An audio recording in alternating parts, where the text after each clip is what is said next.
¿Qué te enseñó tu hijo? Ay, pero no me preguntes eso. Los hijos... Escúchenme bien esto porque no se lo esperan. Aylin Mujica se sentó 41 minutos frente a las cámaras de la mesa caliente para hablar por primera vez completa de la muerte de su hijo Mauro, y en esos 41 minutos repitió casi como mantra que ya no le teme absolutamente a nada. Lo dijo al principio, lo repitió a la mitad y lo volvió a soltar cerca del final, cada vez con más convicción. Revisamos la transcripción completa, palabra por palabra, los 41 minutos enteros. Y ahí, escondida entre tanta fortaleza, hay una sola pregunta, una nada más en toda la hora, que Aylin empieza a hacerse a sí misma y que corta antes de terminar. Promete volver a ella. Nunca vuelve. ¿Cómo hace alguien que jura no tenerle miedo a nada para no poder terminar una pregunta sobre sí misma? Pero esa es la grieta que se le escapó, sin querer, a la mujer que quiere ser el ejemplo de fortaleza para cada madre que está pasando por esto. Y de eso va este análisis, la entrevista completa de Aylin Mujica, desmenuzada minuto a minuto, para entender cuánto de esa fortaleza es real y cuánto es el mismo instinto de actriz que la hizo villana de telenovela durante 30 años. Aylin Mujica llegó a esa sala de su propia casa con algo ya decidido y lo dijo antes de que Verónica Bastos alcanzara a hacer la primera pregunta de verdad. No estaba lista para dar una entrevista, pero sé que contigo no va a ser una entrevista. Va a ser aclarar, contar, narrar, darle fortaleza a todas las madres que han pasado por esto. Esa frase, dicha en los primeros minutos, ya cargaba una declaración de intenciones. Aclarar y de una vez por todas darle un adiós. Quería que esos 41 minutos sirvieran para sostenerse frente a cámara, no solo para llorar frente a ella. Y durante buena parte de la entrevista lo logra. Habla de la muerte de su hijo mayor, Mauro Menéndez, DJ y productor conocido en la música electrónica como M.A.G.E.T., con una claridad que sorprende hasta la propia conductora, que en un momento le dice, casi sin poder creerlo, que la ve con esta fuerza que jamás imaginó. Hay un detalle de estructura que casi nadie nota y que dice más de lo que parece. La entrevista arranca y termina con la misma pregunta. Este catarro y esta tos, no mami, yo estoy bien, mis hijos nunca se han enfermado, jamás en la vida se enferman de algo grave. ¿Qué te enseñó tu hijo? Le pregunta Verónica Bastos en el primer segundo, antes de los créditos de entrada. Aylin, entonces apenas alcanza a decir que no le pregunte eso, que los hijos siempre enseñan algo, que Mauro le sigue enseñando. 21 minutos después, la pregunta vuelve, palabra por palabra, y esta vez sí la responde completa, sobre la fragilidad de la vida, sobre el valor, sobre no tenerle miedo a nada. Ese eco entre el arranque y el cierre delata el armazón sobre el que se construyó toda la entrevista. Hasta la pregunta más íntima del programa fue pensada como un arco narrativo con principio y final, punto con una respuesta guardada a propósito para el remate. La actriz cubana, la misma que durante 30 años cargó con el papel de villana de telenovela, de la dueña en los 90 a Secretos de Villanas hace apenas un año y medio. Entra a esta entrevista con el instinto de quien sabe leer una cámara. Lo dice ella misma cuando explica por qué decidió sentarse. Quiere que el testimonio le sirva a otras mujeres que atraviesan lo mismo, no que sea solo un desahogo privado. Es una decisión consciente, tomada antes de la primera pregunta, sobre qué tipo de dolor iba a mostrar y qué tipo de dolor iba a guardarse. Vale la pena decir por qué esta pregunta importa, y no es por morbo. Aylin Mujica llega a esta entrevista con un historial público de versiones que no siempre coincidieron entre sí.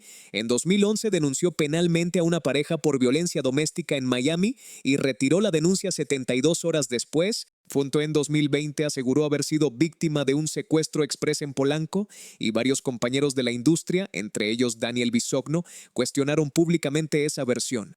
Ninguno de esos episodios tiene relación directa con la muerte de Mauro, que es una tragedia real, verificada y ajena a cualquier sospecha. Pero sí explican por qué parte de la audiencia, incluso queriendo creerle, llega a esta entrevista preguntándose cuánto de lo que ve es genuino y cuánto es la misma habilidad para sostener un personaje frente a cámara que la hizo célebre en la pantalla chica. La propia Aylin parece anticiparlo cuando abre la entrevista diciendo que quiere contar las cosas como son y aclarar, como si supiera que antes de hablar de Mauro tiene que hablar, aunque sea indirectamente, de su propia credibilidad. Por eso, cuando a los pocos minutos empieza a narrar la muerte de Mauro, lo hace con el control de alguien que ya practicó contar esta historia, aunque sea solo para sí misma. Pero ese control, sostenido durante 40 minutos casi sin quebrarse, es justo lo que vamos a poner bajo la lupa en este análisis.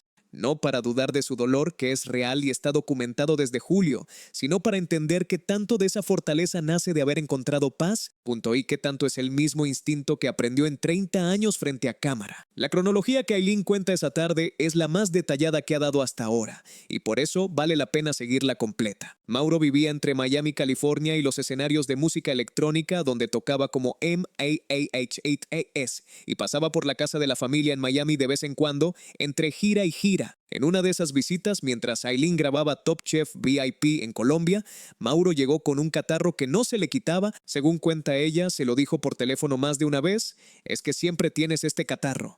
Y él, del otro lado, con la misma seguridad de siempre. No, mami, yo estoy bien.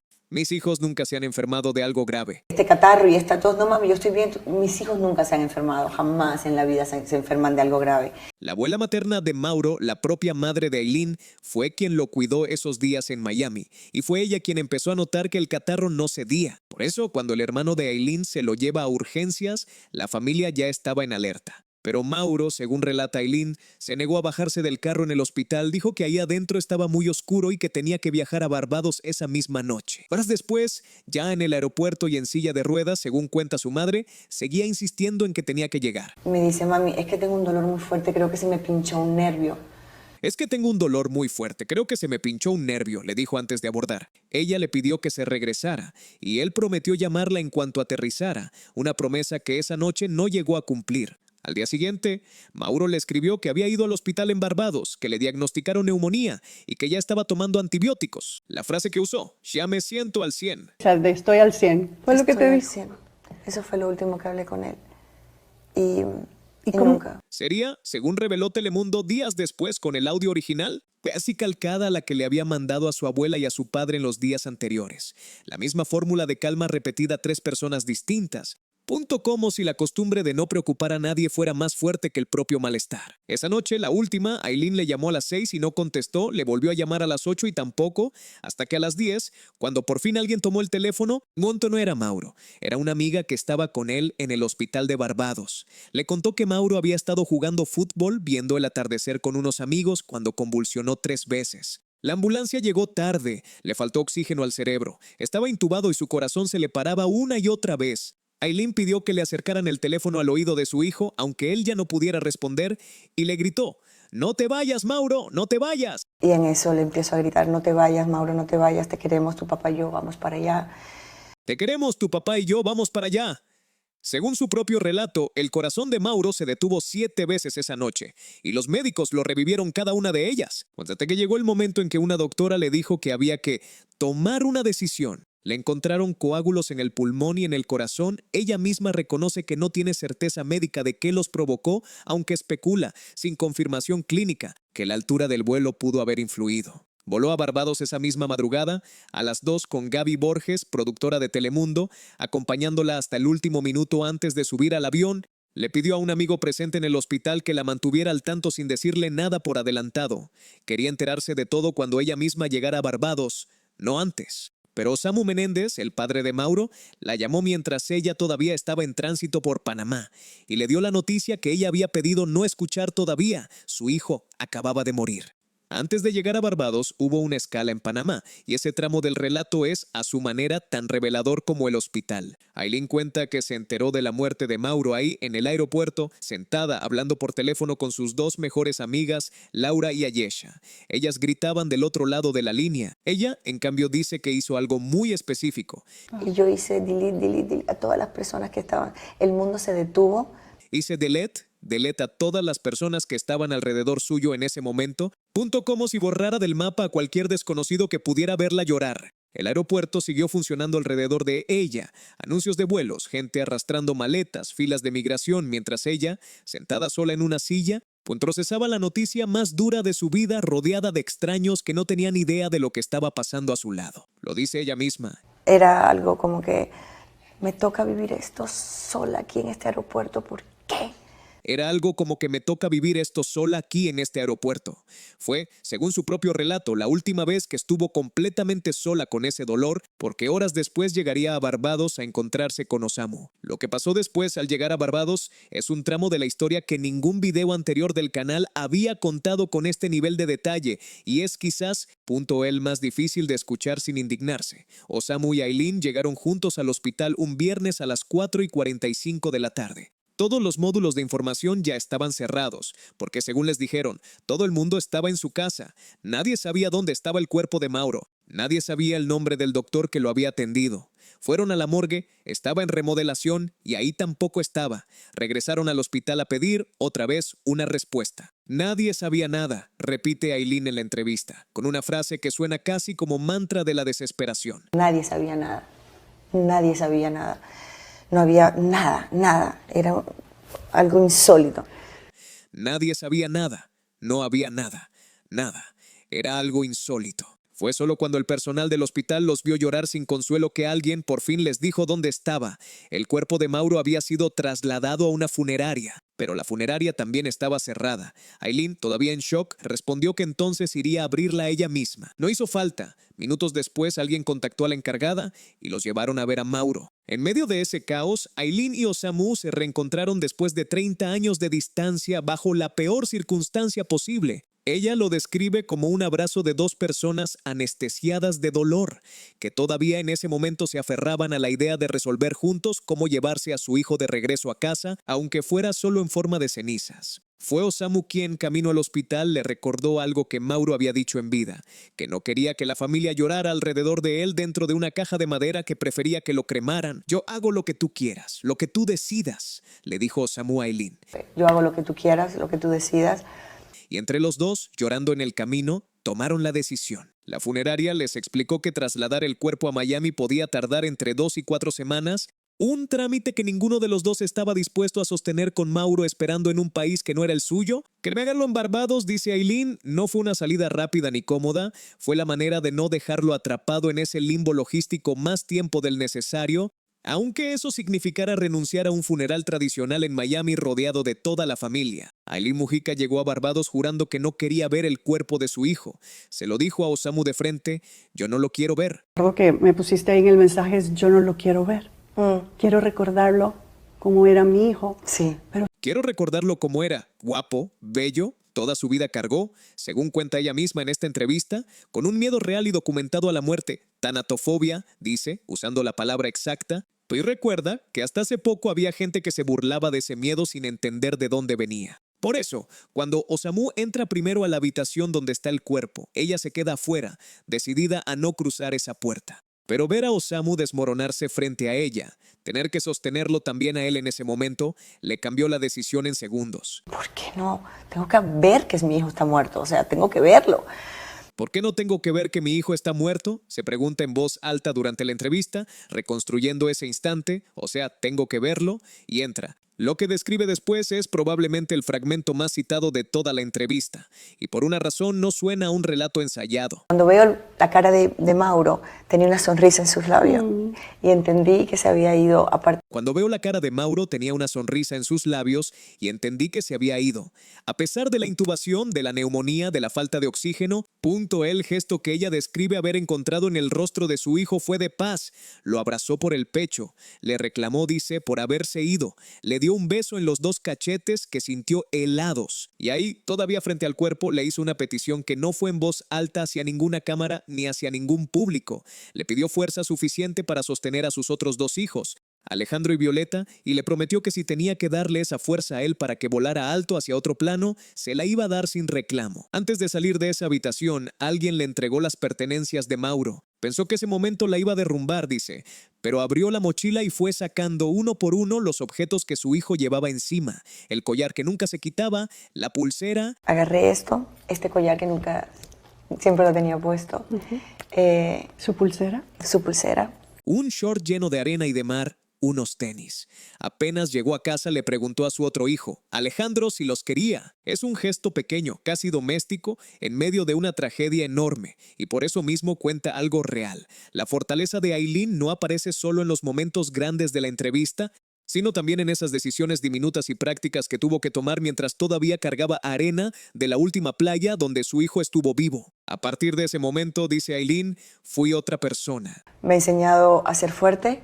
Ya no soy la misma de antes. No puedo, de verdad. Empezó a repetir, primero en ese cuarto y después durante toda la entrevista, una frase que se convierte casi en su nueva forma de presentarse ante el mundo, que ya no le teme a nada.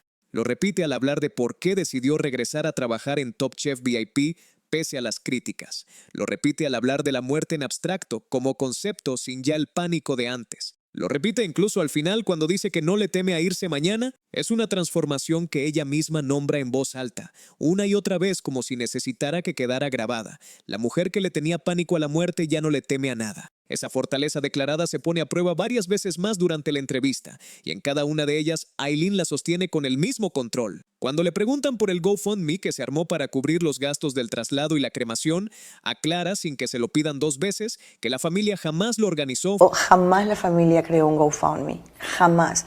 Fue Rick Silver, amigo cercano de Mauro, quien insistió en hacerlo junto a otros amigos como homenaje, después de que ella y Osamu se negaran varias veces. Cuando le preguntan por qué no se quedó en Barbados hasta resolver todo el papeleo, explica que la funeraria misma les dijo que el trámite podía tardar semanas, con nombre y apellido psicológico, exactamente lo que le hicieron punto y que quedarse ahí llorando sin poder hacer nada no iba a traer a Mauro de vuelta. Y cuando le preguntan, casi con cautela, por qué volvió tan pronto a grabar Top Chef VIP en lugar de guardar luto en casa, Don responde con una frase que suena más a filosofía que a improvisación. De los cobardes nunca se ha escrito nada. Los libros están llenos de historia de valientes. Que no se puede cambiar lo que nos pasa, pero sí la actitud con la que se enfrenta. Punto y que su abuela solía decirle que de los cobardes nunca se ha escrito nada, que los libros están llenos de historias de valientes. Quedarse en la cama llorando, dice, no es el ejemplo que quiere darle a Violeta y Alejandro, ni el que Mauro hubiera esperado de ella. En medio de esas respuestas también aparece la parte más tierna de la entrevista, el mensaje que le mandó Maribel Guardia asegurándole que la conexión con su hijo va a ser eterna. La conexión que tienes con tu hijo va a ser eterna, Aileen. Créeme, lo vas a sentir, lo vas a ver. Te va a mandar muchas señales. Que lo va a sentir, que le va a mandar señales. Aileen dice que no da crédito a la cantidad de cariño que ha recibido de gente conocida y desconocida y que apenas puede decir gracias sin quebrarse. Habla también de lo que quiere para el futuro de la música de Mauro, bajo su nombre artístico Meahead, que su catálogo siga sonando, que la mercancía que están preparando sus amigos se regale y no se venda, que su legado como productor de house no se apague con él. Y cierra ese tramo con un mensaje directo a cualquier madre que esté viendo el programa, que abrace a sus hijos todos los días, que no le parezca excesivo decirles que los ama, aunque a veces la empujen o le hagan gestos de fastidio, porque nadie está exento de perder a alguien así, ni siquiera una madre que se considera buena. Y sin embargo, hay un tramo de la entrevista, breve, casi invisible entre tanta fortaleza declarada, donde esa versión de Aileen se tambalea sin que ella lo busque. Sucede cuando Verónica Bastos le recuerda que, antes que actriz, cantante o bailarina, ella siempre se definió como mamá. Aileen lo confirma con orgullo. Nació para ser mamá, dice, y siempre lo dijo. Habla de lo que disfruta de la maternidad, de las mañanas llevando a sus hijos a la escuela, de haber sido madre por encima de haber sido pareja de nadie. Y entonces, sin que nadie se lo pregunte directamente, se hace una pregunta a sí misma que no estaba en el guión que trajo puesto. No me arrepiento, obviamente que no me arrepiento, pero esa es la pregunta que me hago. ¿Por qué si soy mamá? ¿Por qué si soy mamá? No la termina. Me imagino que encontraré respuestas muy pronto, dice, cambiando el tono, pero no entiendo, Vero, no entiendo por qué un niño tan lindo, tan bueno, tan querido se tenga que ir. Y justo ahí, conté en el borde de una pregunta que apenas empieza a formularse. ¿Por qué, siendo una buena madre, le tocó perder a su hijo? Se detiene a sí misma con una frase que suena a promesa y escape al mismo tiempo. Se tenga que ir. Lo voy a entender más adelante. Voy a terminar más adelante. Nunca vuelve. En los casi 20 minutos que le quedan de entrevista después de esa frase, Aileen habla del duelo de sus otros hijos, de la fuerza que le pide a Mauro que le mande, de su regreso a Top Chef VIP, de la filosofía estoica que dice haber adoptado, de cómo quiere que la gente recuerde a su hijo. Cierra con gratitud, con planes de trabajo, con una declaración final de que ya no le teme a nada. Pero la pregunta que empezó a hacerse sobre si mereció o no esto, siendo la madre que asegura haber sido, queda ahí suspendida sin que nadie, ni ella, ni la conductora, ni el resto de la entrevista vuelva a tocarla. Es la única grieta de 41 minutos de control casi perfecto.